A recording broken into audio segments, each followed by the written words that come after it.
Hello, level casters, and welcome to your weekly global news update. We're bringing you the most significant headlines from around the world for the week of July 27, 2026. Let's delve into the stories that are shaping our international landscape. News 1 of 25. First up, a truly historic sporting achievement from Ireland. Mayo has finally broken a 75-year-old curse to become Gaelic football champions. Their euphoric homecoming is anticipated after they clinched the All-Ireland men's final against Kerry, thereby ending decades of defeats and bringing immense joy to their supporters. This victory marks a significant moment in Irish sports history, demonstrating persistence and resilience after such a long wait. News 2 of 25.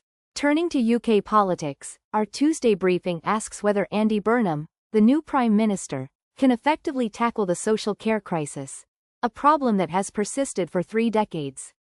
He has stated his intention to reform the system to prevent the National Health Service from collapsing, but the specifics of how he plans to achieve this remain to be seen, presenting a considerable challenge for his new administration. News 3 of 25. Across Europe, a severe heatwave continues to fuel widespread wildfires. Tragically, 3 firefighters have lost their lives in Greece while battling these blazes. France and Spain are also racing against time to contain huge fires before yet another heatwave is forecast to begin.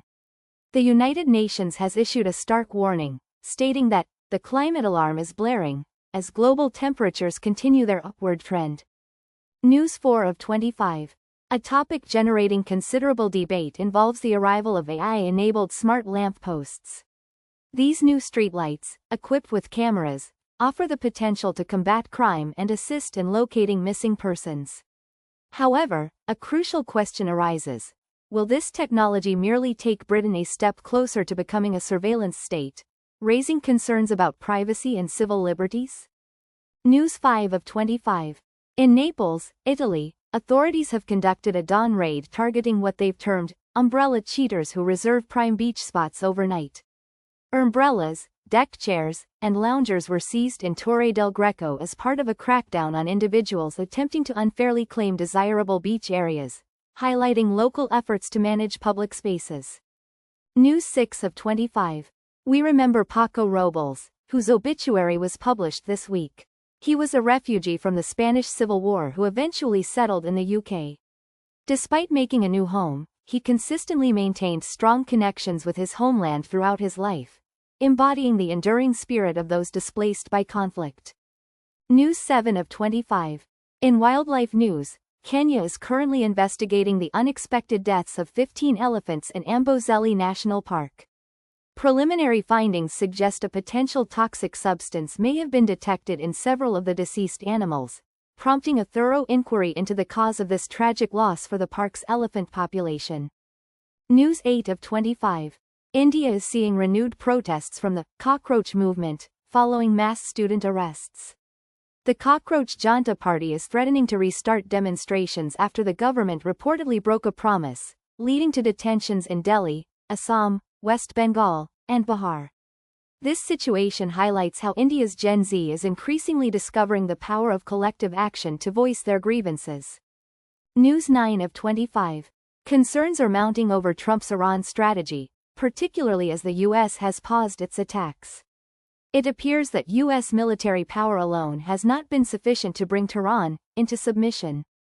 Military officials have advised halting bombing, warning that the campaign has reached its limit of effectiveness and that munitions are dwindling, prompting a re-evaluation of the approach. News 10 of 25. Our Wednesday briefing focuses on Ukraine, questioning whether President Zelensky's domestic struggles might negatively impact his global reputation. A recent government reshuffle has reportedly exposed deep fractures within his wartime cabinet, suggesting internal political challenges that could potentially affect international perceptions of his leadership. News 11 of 25. Japan has experienced a significant earthquake, a 6.8 magnitude tremor in Kumamoto. The quake has tragically killed 2 people and injured at least 100 others inside a shopping mall. It also knocked out power and caused damage to buildings, with reports of people still trapped inside the affected shopping center, underscoring the destructive power of natural disasters. News 12 of 25. In the Middle East, Trump has announced a Gaza peace plan that includes Hamas disarmament, though Israel has yet to accept it. Trump claims, Israel is very happy with the proposal but hasn't clarified whether a withdrawal or Hamas disarmament comes first.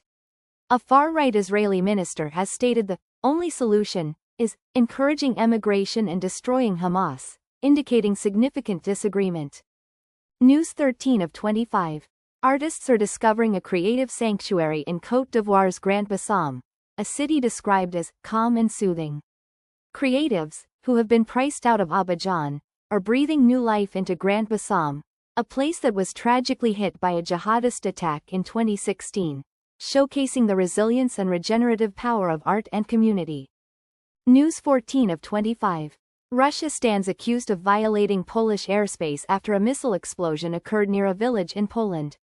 The Polish Prime Minister has visited the scene of the crater, which is thought to have resulted from a deadly wave of attacks on Ukraine, raising serious concerns about regional security and the spillover effects of the ongoing conflict. News 15 of 25. A charity claims that French riot police used tear gas on individuals attempting to board a small boat.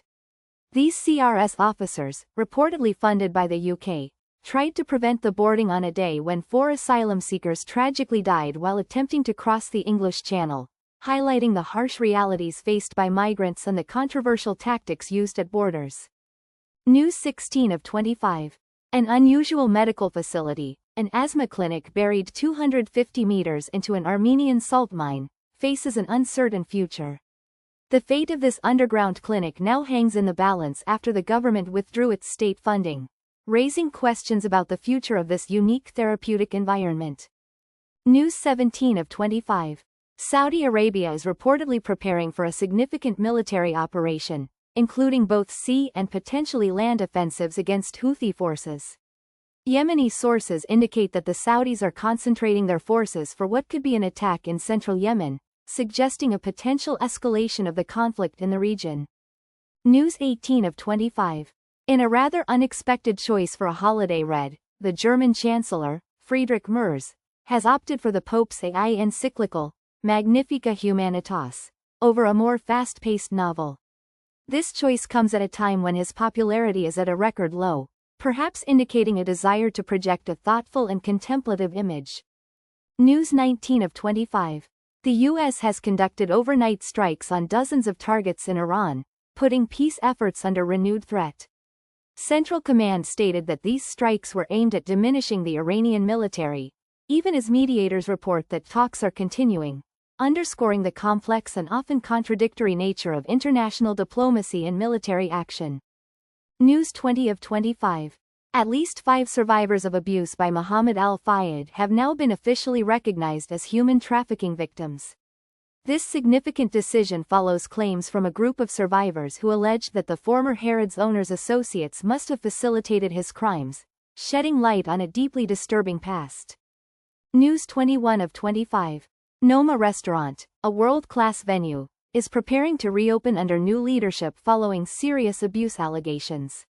With Rene Redzepi having stepped down and apologized for his behavior, the restaurant is now placing a renewed focus on staff well-being under its new head chef, aiming to rebuild its reputation and foster a healthier working environment.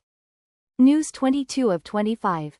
The EU is set to hold an urgent meeting regarding the Ceuta crisis, as Italy has temporarily suspended its Schengen agreement with Spain.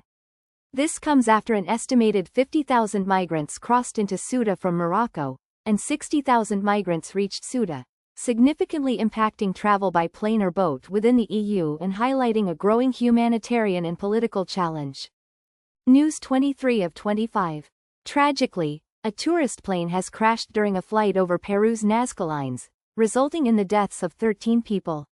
The aircraft crashed into a field shortly after departing from the nearby city of Pisco, according to local authorities, marking a somber incident for the popular tourist destination.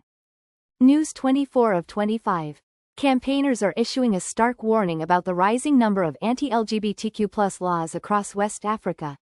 Activists in the region suggest that politicians are using LGBTQ+ individuals as the easiest scapegoats to maintain their power, highlighting a concerning trend of human rights infringements and political opportunism.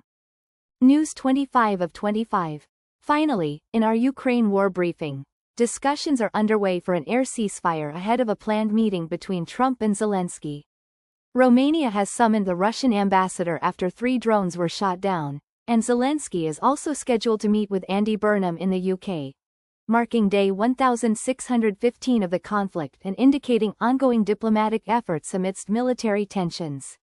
That concludes today's comprehensive level cast news briefing. We appreciate you staying informed with us. Until next time, keep enriching your English vocabulary and understanding of global events.